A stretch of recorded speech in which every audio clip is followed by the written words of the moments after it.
नमस्कार, मी पंढरीनाथ ठोंबरे आपलं स्वागत करतो.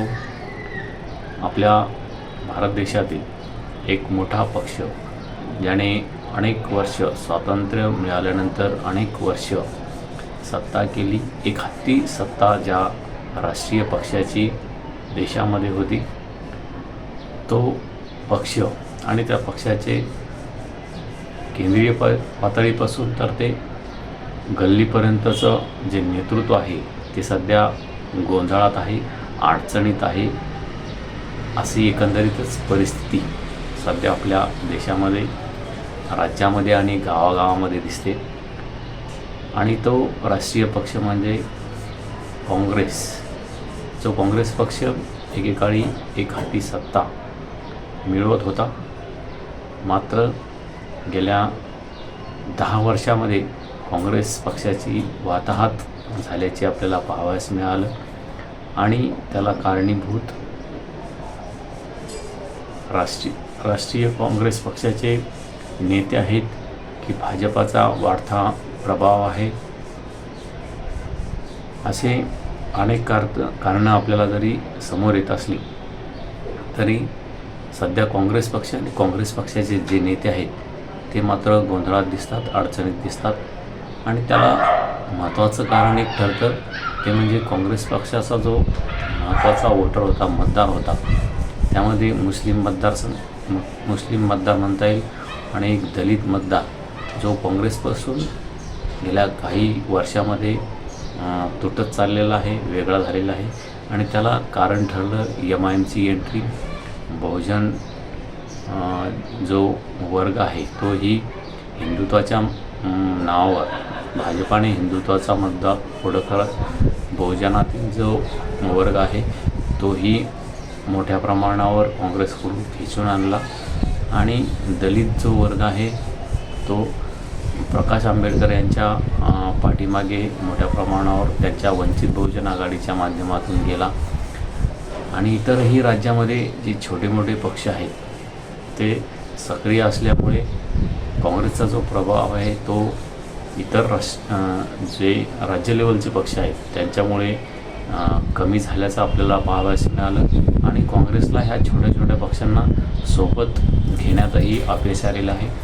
आणि जे काही शेतकऱ्यांचे प्रश्न असो, युवकांचे प्रश्न असो, महागाईचा प्रश्न असो, असे अनेक प्रश्न सध्या आपल्या देशासमोर आहे, राज्यासमोर आहे. मात्र हे सर्व प्रश्न मांडण्यातही काँग्रेसला अपयश आलेले आहे. त्या प्रश्नावरून भाजपाला सत्ताधारी केंद्रामध्ये आहे, राज्यामध्ये आहे, या सरकारला कोंडीत पकडण्याची संधी ही मोठी काँग्रेसला असताना, काँग्रेसच्या नेतृत्वाला असताना, काँग्रेसच्या कार्यकर्त्यांना असताना काँग्रेस यामध्येही अपयशी ठरलेला आहे. आणि जो मुस्लिम वोटर आहे, दलित वोटर आहे, तो या काँग्रेसपासून दूर गेल्यामुळेही काँग्रेस मोठं गोंधळाच्या परिस्थितीमध्ये आहे. आणि मुस्लिम वोटर, दलित वोटर आणि जो बहुजन वोटर काँग्रेसमागे होता तो पुन्हा एकदा आपल्याकडे कसा खेचून आणता येईल यासाठी काँग्रेस आता प्रयत्न करताना दिसते. आणि यामुळेच काँग्रेस चिंतेमध्ये आहे, गोंधळामध्ये आहे. कारण आता गेल्या 3 पंचवार्षिक योजनापासून भाजपाने केंद्रामध्ये सत्ता मिळवण्यात यश मिळालं. नरेंद्र मोदी हे एक हाती 2014पासून निवडणुका लढतायत आणि जिंकतायत. 2024मध्ये काँग्रेसला संधी होती, मात्र तीही काँग्रेसला खेचता आली नाही. आणि आता 2029मध्ये पुन्हा एकदा लोकसभेच्या निवडणुका होती. मोठ्या प्रमाणावर लोकसभेच्या जागाही वाढण्याची शक्यता आहे. आणि 2029मध्ये तरी काँग्रेसला केंद्रामध्ये सत्ता आणता येईल का, या दृष्टिकोनातून काँग्रेसकडून आतापासून चाचपणी सुरू झालेली आहे. मात्र भाजप काँग्रेसपुढे एक पाऊल आहे. ते त्यांचे जे सोबतचे मित्रपक्ष आहेत त्यांना सोबत घेऊन, त्यांना संपवून ते सध्या भाजप कसा वाढेल, भाजप हा स्वबळावर कसा येईल या दृष्टिकोनातून आपली रणनीती आखताना दिसत आहे आणि भाजपाची पुन्हा एक हाती सत्ता राज्यात आणि केंद्रात येण्याच्या दृष्टिकोनातून भाजप आपल्याला प्रयत्न करताना दिसतं. मात्र दुसरीकडे काँग्रेस गोंधळलेली आहे. त्याला कारणीभूत ठरले हे जे बाकीचे वोटर आहेत आणि जे महत्त्वाचे मुद्दे आहेत ते मांडण्यामध्ये, जनतेला काँग्रेसकडे खेचण्यामध्ये. आणि दुसरी गोष्ट म्हणजे काँग्रेसचे जे नेते आहेत ते सुद्धा काँग्रेसमध्ये राहत आहेत की नाही अशी परिस्थिती निर्माण झालेली आहे. गेल्या 10 वर्षामध्ये अनेक मोठे राज्य पातळीपासून तर केंद्राच्या पातळीपर्यंत मोठे राजकीय जे काँग्रेसमधील जे मोठे नेते होते ते सुद्धा भाजपाच्या वाटेवर गेले आणि त्यामुळे काँग्रेस मोठी अडचणीत सापडलेली आहे. दुसरीकडे स्थानिक स्वराज्य संस्थेच्या निवडणुकीपासून तर राज्य पातळीवर केंद्र पातळीपर्यंत भाजपाला रोखण्यात काँग्रेसला अपयश आलेलं आहे. अनेक स्थानिक स्वराज्य संस्थेच्या निवडणुकीमध्ये काँग्रेसला भोपळाही फोडता आलेला नाही.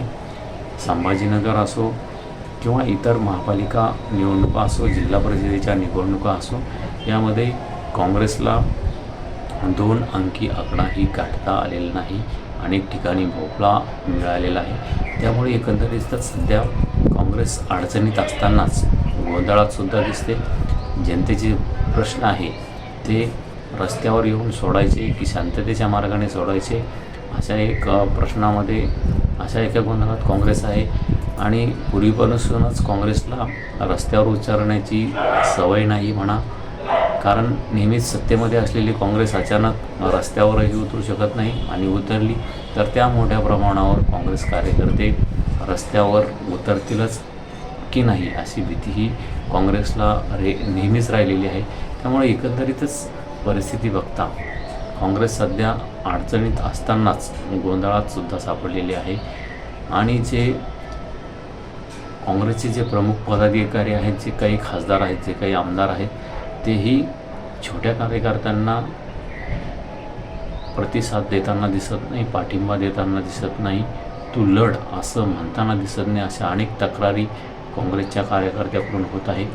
त्यामुळे आता नेतृत्वाकडून जर पाठिंबा मिळत नसेल तर सर्वसामान्य कार्यकर्ता लढणार कसा असा एक प्रश्न पडतो. त्यामुळे स्थानिक स्वराज्य संस्थेच्या निवडणुकीमध्येही काँग्रेसला अपेक्षित असं यश मिळत नाही आहे आणि स्थानिक स्वराज्य संस्थेमध्येच्या निवडणुकीतच यश मिळत नसल्यामुळे राज्य पातळीवर ज्या विधानसभेच्या आणि लोकसभेच्या निवडणुकीत होत आहेत त्यामध्येही अपेक्षित असं यश काँग्रेसला मिळताना दिसत नाही आहे. त्यामुळे काँग्रेस एकंदरीतच गोंधळलेली असतानाच, अडचणीत असतानाच आता काँग्रेस पुढे नेमकी काय पर्याय आहे, किच्या दृष्टिकोनातून काँग्रेस वाढेल यासाठी काँग्रेसचे राष्ट्रीय अध्यक्ष जे आहेत ते राहुल गांधी हे एकाकी लढताना दिसत असले तरी त्यांच्या मागील जो त्यांचा इतर राजकीय ताफा आहे, जे पुढारी आहेत, हे कार्यकर्ते आहेत, ते लढताना दिसतात का यावरही प्रश्नचिन्ह निर्माण होतं. आपण आपली प्रतिक्रिया नक्की कळवा की काँग्रेसची परिस्थिती अडचणीत असतानाच गोंधळलेली आहे का आणि यापुढे काँग्रेसला पुन्हा एकदा सत्तेत येण्यासाठी किंवा नेमकी काय करावे लागेल. आणि जनतेचे प्रश्न आहेत, महागाई असो, सध्या युद्धामुळे अनेक महागाईचा भडका वाढलेला आहे, पेट्रोल गॅसची मोठी टंचाई असताना हे प्रश्न काँग्रेसला उचलण्यात अपयश आलेलं आहे का आणि त्यामुळे जनता ही काँग्रेसशी जोडली जात नाही असा एक परिस्थिती, वातावरण असं दिसतंय. आपण आपली प्रतिक्रिया नक्की कळवा की येणाऱ्या 2029च्या निवडणुकीमध्ये पुन्हा एकदा भाजप काँग्रेसला धोबीपछाड देईल का की काँग्रेस पुन्हा गोंधळाच्या अडचणीच्या परिस्थितीतून बाहेर पडून भाजपाला टक्कर देईल. या संदर्भात आपण आपली प्रतिक्रिया नक्की कळवा आणि नरेंद्र मोदी जे आहेत ते पुन्हा एकदा काँग्रेसला धोबी पछाड देऊन पुन्हा पंतप्रधान होतील का या संदर्भात आपली प्रतिक्रिया नक्की कळवा. धन्यवाद. थांबतो.